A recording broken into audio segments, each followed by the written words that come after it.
Mas olha só, a Polícia Federal, em conjunto com a Controladoria Geral da União, deflagrou uma operação que apura possíveis fraudes com recursos federais no enfrentamento ao coronavírus aqui no Ceará.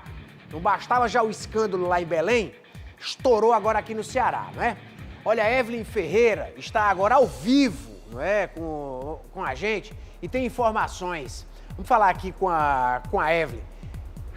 Oi, Evelyn, boa tarde. O que é que tem de informações aí dessa operação, essa discussão sobre o hospital de campanha do PV? Isso virou matéria de campanha eleitoral e agora parece que a Polícia Federal encontrou aí um fio da meada aí nessa história, é isso?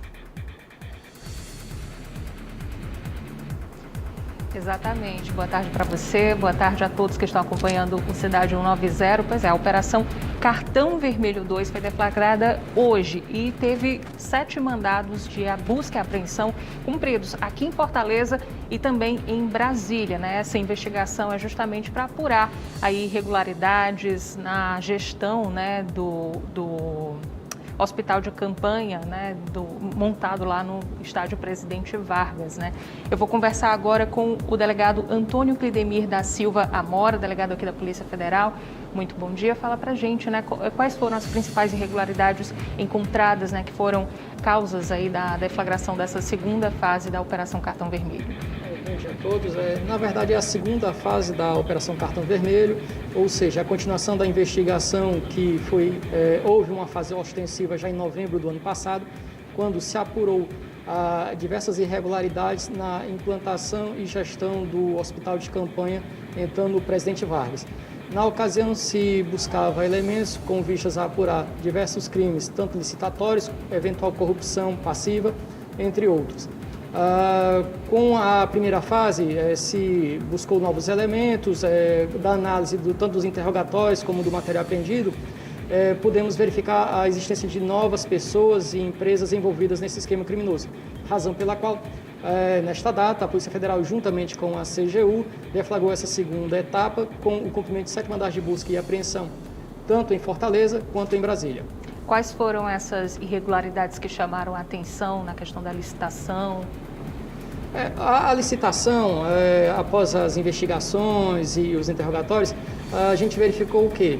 Que o processo licitatório ele pode estar eivado de fraude ou nulidade, tendo em vista que houve um chamamento público com tempo exíguo para apresentação de propostas, verificou-se que as propostas estavam com sobrepreço, mesmo diante de um patamar pandêmico, e em função disso, e inclusive da compra de material além do que era necessário para a implantação do hospital de campanha, deflagrou-se essa nova fase.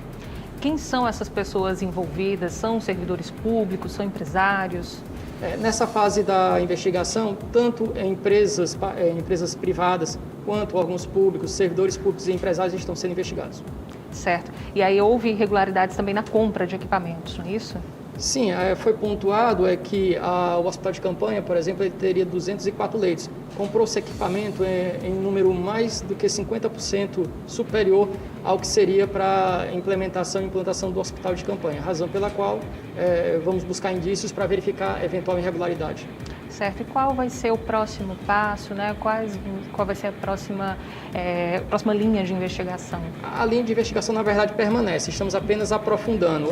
O material arrecadado vai ser periciado, vamos tomar novos depoimentos e, a partir daí, vamos apresentar um relatório para fins de encaminhar ao Ministério Público para que ofereça denúncia e, ao final, o Judiciário se pronuncie. Tá certo, então eu agradeço a sua participação. Eu conversei aqui com o Antônio Clidemir da Silva Amora, delegado aqui da Polícia Federal. Volto com vocês aí no estúdio. Ok, Evelyn, obrigado. Agradeço aí ao delegado também pela atenção e as informações aqui no Cidade 90. Olha, gente, nosso compromisso aqui é com a informação correta, né? Você vê que a Polícia Federal está investigando aquela história do hospital de campanha no estádio Presidente Vargas. Isso já deu grande confusão, né? E aí, o que vai me saltando aos olhos é que são verdadeiras hienas que se reúnem em grupo para roubar o dinheiro do povo e num momento desse de calamidade pública, de pandemia, onde o povo estava morrendo sem oxigênio, os caras ainda fizeram pelo Brasil inteiro uma verdadeira esculhambação, roubo de dinheiro. Olha, é um negócio revoltante, simplesmente revoltante. Isso aí não tem bandeira partidária, isso aí não tem negócio de esquerda ou de direita.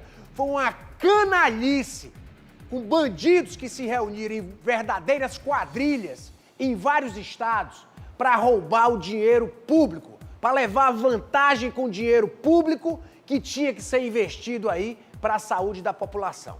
Espero que a Polícia Federal realmente faça um grande trabalho para separar o joio do trigo, quem é bandido e para cadeia, quem não tem culpa ser inocentado, porque eu não aguento mais, meu amigo Anderson, essa história dessa ladainha, esse blá blá blá, essa guerra política superficial, né, sem a gente pegar realmente os verdadeiros culpados por essa canalice que se espalhou por todo o país. Verdadeiras hienas, esperando ali a hora de atacar para destruir com o restinho da dignidade do nosso povo.